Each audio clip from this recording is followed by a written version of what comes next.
It wasn't love at first sight. There were no fireworks, no thunderclaps, no electric moment when everything tilted. We met in the most ordinary way through our mutual friend in newspaper class. He sat between us, always cracking jokes, always the center of attention. He's gay, by the way, which somehow made things feel simpler. And I had a boyfriend. I still do. So what I felt, or rather, what I refused to name, didn't even have a place to exist at first. I didn't even know her name. We rarely spoke in those early weeks. I'd talk to our friend, laugh at his antics, sneak the occasional glance at the quiet girl beside him. At the time, that was all it was. A glance, a moment, a flicker. But then came the obsession. I do this thing when someone truly catches my attention. My mind latches on like ivy. I remember everything. The way they move their hands when they talk, the rhythm of their voice, the color of light on their cheekbones. It's happened before, with my boyfriend, and though I never admitted it, even with other girls, I just never let myself examine that too closely. But with Astrid, it didn't fade. Instead, it grew. At first, it was admiration, fascination. I wanted to talk to her more, hear her stories, learn how she saw the world. But it turned into something deeper. I started craving the smallest details, the way she placed her shoes when she got home from school, what her handwriting looked like when she wasn't trying, what songs lived rent-free in her head. I memorized her, the slope of her nose, the sharp gentleness of her jawline, the way her whole face changed when she laughed. She became a language I was learning by heart. We shared band class too, but only really saw each other at games or competitions. The first time I felt something truly undeniably, I was boarding the bus to Houston. I was nearly stuck in the front until I heard her voice call out my name, bright and warm. "A seat back here," she said, waving me over. There was no hesitation. I sat beside her, like it was the only place I was ever meant to be. We didn't talk much on that ride. We didn't need to. On the way there, we debated books and music, argued about movies. She adores them. I couldn't care less.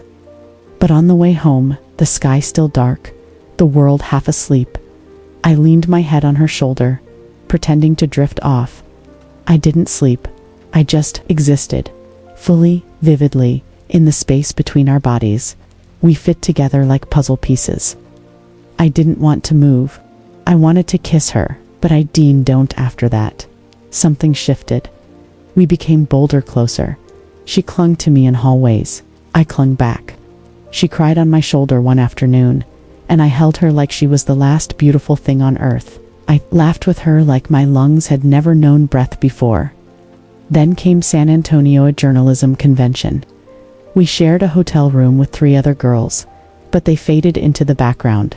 Each morning, we snuck out early for Starbucks and spent our days wandering the Riverwalk like it was built just for us. The nights were harder. We shared a bed.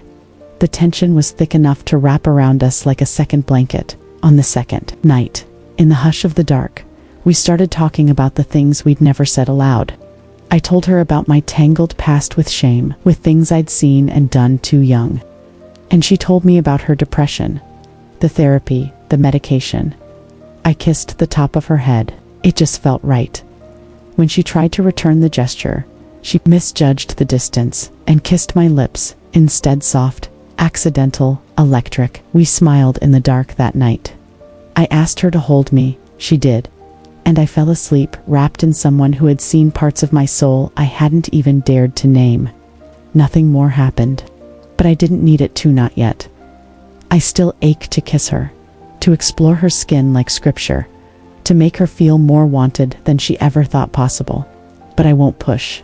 I won't ruin this. I'll wait. Because I love her, I don't think. Astrid knows. Not in the way I mean it.